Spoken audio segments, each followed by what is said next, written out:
why the U.S. military is so highly trusted by the members of other nations. Why, for instance, would the Iraqi government allow us to train their police forces? What is it? What is this essential nature that makes our military so unique and so special? Tonight's speaker will address these topics. Colonel Stewart Navarre, United States Marine Corps retired, was born in Monroe, Michigan, and is a 1976 graduate of the United States Naval Academy. Following graduation, he was commissioned as a Marine Second Lieutenant and served for 31 years as a Marine Infantry officer. Although you'll clearly see that he has many medals and awards, the two he prizes most highly are his Iraq Campaign Medal and his National Defense Service Medal, because they're clear reminders of the men and women he served with and the causes for which they fought. Over his 31-year career, Colonel Navarre served in an extraordinary range of leadership roles and assignments, from his 2 tours in the Pentagon in joint operations to his time as the commanding officer of Parris Island, the Marine Corps Recruit Depot. Colonel Navarre is also a graduate of the U.S. Army Airborne and Ranger courses. Still, the tour that he's most proud of was his time as commanding officer of the 5th Marine Regiment, an infantry regiment. The 5th Marines is the most highly decorated regiment in the Marine Corps. From 2003 to 2005, the regiment deployed battalions to Iraq in support of Operation Iraqi Freedom and the 31st Marine Expeditionary Unit. During 2004 and 2005, the regimental headquarters, led by Colonel Navarre, deployed to Iraq to oversee and coordinate the creation, training, and operations of the Iraqi Army and Police. Colonel Navarre retired from the Marine Corps in 2007, and he continues to support veterans today, particularly in their transition to the civilian community. As Vice President of Medical Research and Reimbursement at Mind Analytics, Colonel Navarre's team develops reference data and analytic tools for clinicians and researchers based on a novel neurometric technology which significantly increases the accuracy of mental health medication prescriptions. The Colonel is married to the former Miss Yana Lahanis of Evansville, Indiana. They have 2 children, Alexandra and Zachary, and reside in Rancho Santa Margarita, California. Zachary is a 4-year Marine combat veteran with 1 tour in Afghanistan. Alexandra is a captain in the U.S. Army. They have 1 daughter, Colonel Navarre's granddaughter, Victoria, which kind of makes me wonder, why do all Army officers name their daughters Victory? Must be something in the water up there in the Hudson. Ladies and gentlemen, please join me in welcoming Colonel Stewart Navarre.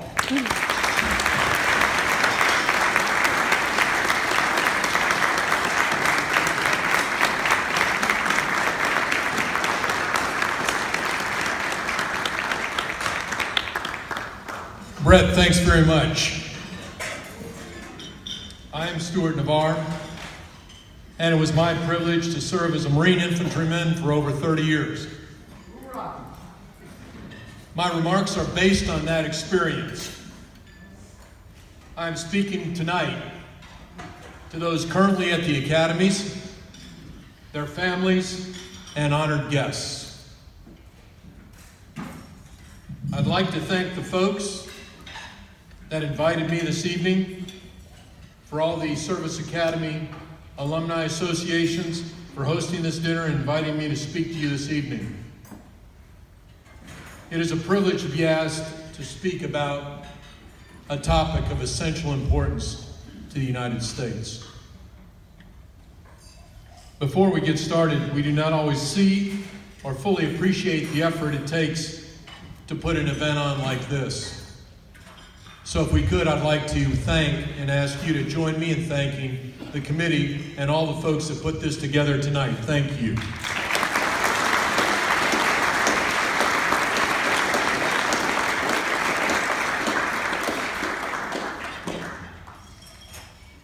Tonight's event occurs during a time of celebration of traditional, religious, faith-based holidays. It is, in fact, the reason for the season. And it's a gathering of Americans who've made the absolute commitment to our country. To me, your presence here tonight is a demonstration of that faith in your fellow Americans and in the future of our nation. Whether you are in uniform or not, thank you for what you are doing and what you will do on behalf of America and for the world.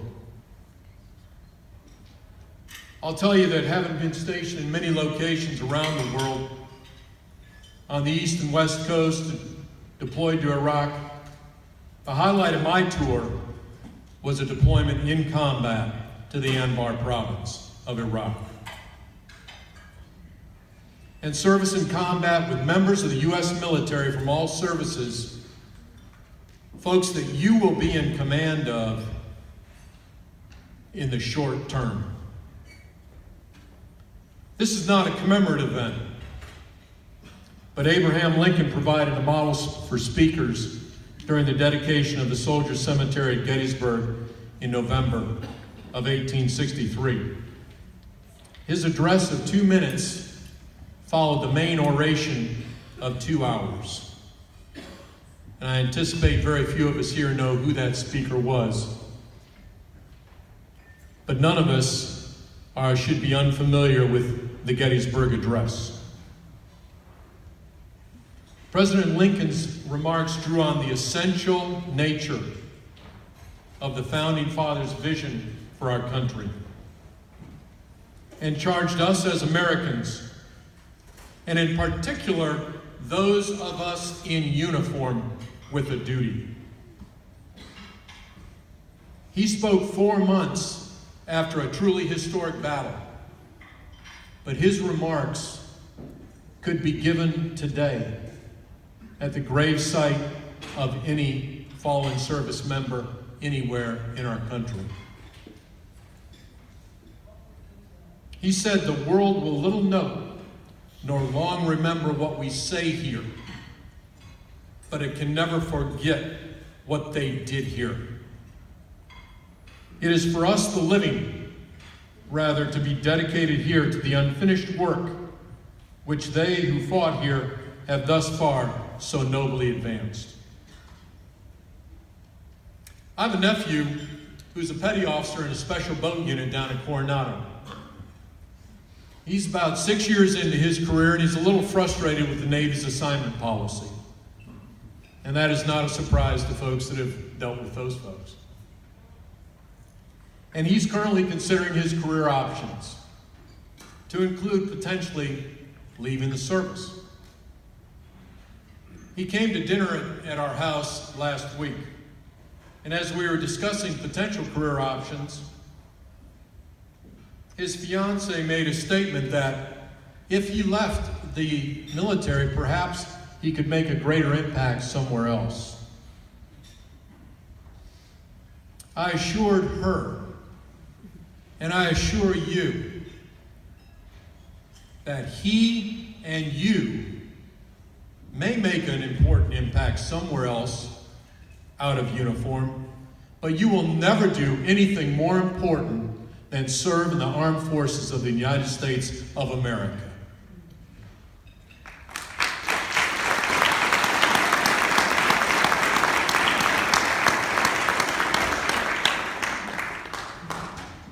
A few years ago, when my son was back from Afghanistan, he was speaking to some visitors, young guys getting in a car at the neighbor's house.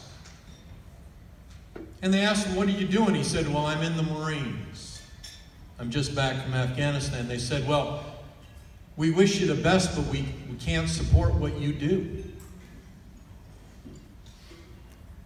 And he was at a loss for words, but I am not. I would ask them some simple questions. Who do you think liberated the death camps at Auschwitz and Buchenwald and Dachau? It was not Madonna. It was not the ACLU. It was not reporters or congressmen on a junket. It was the military. And I would also ask, why do you think you're speaking English out here on the street instead of Japanese? Why do you think they speak English in New York City instead of German? Because if anybody's seen the series The High Tower, Man in the High Tower, that's exactly what the Axis had planned for the United States.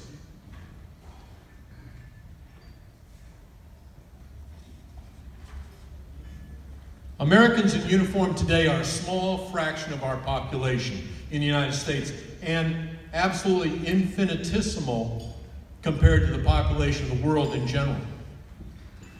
But the impact of the U.S. military has never been measured in numbers. 100 years ago, the Americans entered World War I. 14,000 Americans landed in Europe in June 1917. On the 11th hour of the 11th day of the 11th month of 1918, the Germans surrendered. America made that happen. 76 years ago, the Americans entered World War II. And that is what made the difference. And we were fighting two world-class enemies on two fronts. 67 years ago, the Americans landed to reinforce the Pusan perimeter. 4 months later, Americans were marching in the streets of Pyongyang. We have not been perfect. Combat action is not a precise instrument. The results are not always logical, much less mathematical. But talk is cheap, and sometimes action is the necessary thing. Just ask Osama bin Laden. We would prefer to use a scalpel, but sometimes the sledgehammer is required. Soldiers, and I would say every one of us here tonight in uniform, I refer to all of us as soldiers. They focus on doing. They let others do the talking. We are warriors, and we do not apologize for that. Consider the effect of deploying an American unit into any country in Eastern Europe, like Poland or Latvia. Consider movement of a carrier battle group over the horizon off the shore of North Korea. The evening news may not track where those combat units are, but I guarantee you people in Moscow, Beijing, and Pyongyang are. There are essential differences between the American military and other military forces, and I can call out numerous examples having to do with imperialism, taking territory, the South China Sea, the Ukraine, Crimea, etc., etc., etc. But I consider one of those to be the most important, and that is the relationship with the people in uniform and Americans like yourselves out of uniform. During vacation earlier this year, I met a British Vice Admiral. That is a 3-star Navy officer in a very small Navy. A personal friend of General Mattis. And when he told me that he had just finished active duty, I thanked him for his service. And he stepped back and he said, "You Americans are very different that way. You thank your military for their service. You invite military members to get on the plane first. We don't do that in Britain. And to me, that is unfortunate. When I meet somebody and they find out that I'm in the military, they thank me for my service. And I thank them for their support. I can tell you from personal experience, with the possible exception of Israel, there is no nation that values its military more and has a stronger relationship with the people in uniform. The support of the communities here for our military units and individual members in Orange County is truly exceptional. Much like if you don't travel to other countries, you don't know how much they focus on the United States. But I can tell you folks here in Orange County that you are unique. Cities adopt units, organizations send care packages, community foundations fund veteran support programs. And I got to tell you, in 35 years in uniform, I've never seen support like this. Thank you. I told Brett that I was also going to address the whole millennial issue. And I'm speaking because I have two millennials. One of them, the youngest member of the Marine Corps ever in the Special Operations Command, and the other one, a daughter, currently serving in Stuttgart at the headquarters for Special Operations Command Europe. They are millennials. We don't agree on everything, but I celebrate their service. I don't know about you, but I get a lot of emails. And as a military member, I get a lot of emails about the military. Many of which I barely read, and most of which I don't need. I was really bothered by a recent note about 4 months ago. The writer said, the Marines of today would have never made the Corps. And I don't know if he was a Marine, is a Marine, or just a wannabe. I think he's saying that this generation is not the same as Marines of past eras. And I would tell him, you are absolutely correct. They are certainly not the same as when I started my time in the Marine Corps in May of 1977. When myself and my squad leaders, from time to time, virtually every morning, had to pull young Marines into the shower to wake them up from alcohol poisoning. When we spent 90% of our time on 10% of the unit, and that was not to get them meritoriously promoted.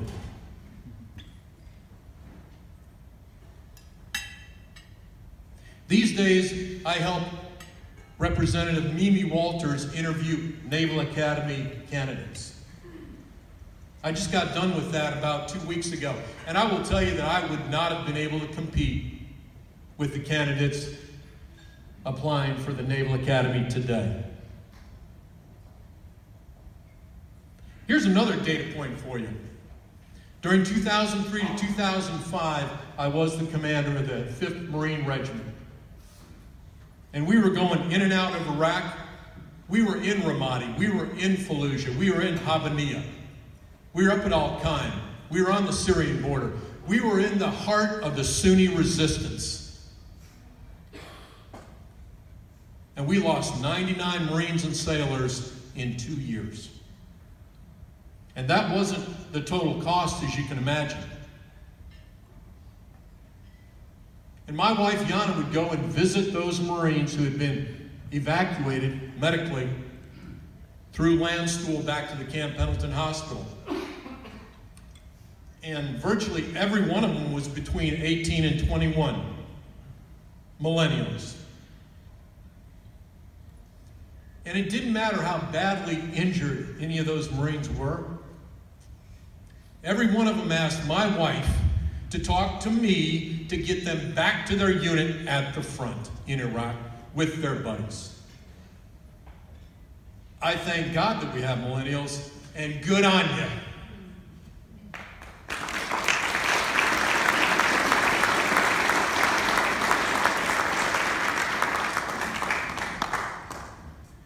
I was proud to serve with them, and if I was eligible to be on active duty, I'd be proud to serve with you today. Thank you for your service and what you're going to do.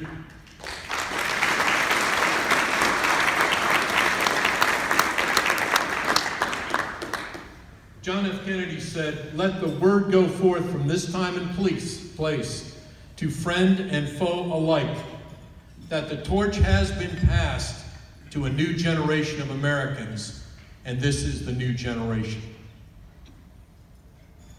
Like the Spartans at Thermopylae, they will stand at the gate and make good the pledge, "They shall not pass." The Lord said, "Whom shall I send? Whom will go for us?" And each of them has answered, "Here am I, Lord, send me." On behalf of your fellow Americans, every people who live in a free society today, however imperfect, I thank those who have served, are serving, and our families for their service. May God bless America. May God bless you and keep watch over all of you, as well as our fellow Americans and allies in harm's way tonight. Thank you.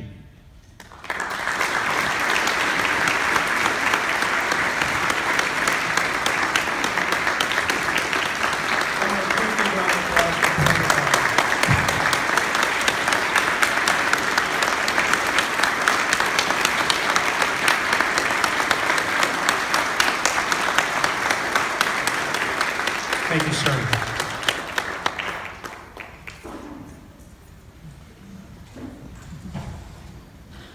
It's tough being a mid.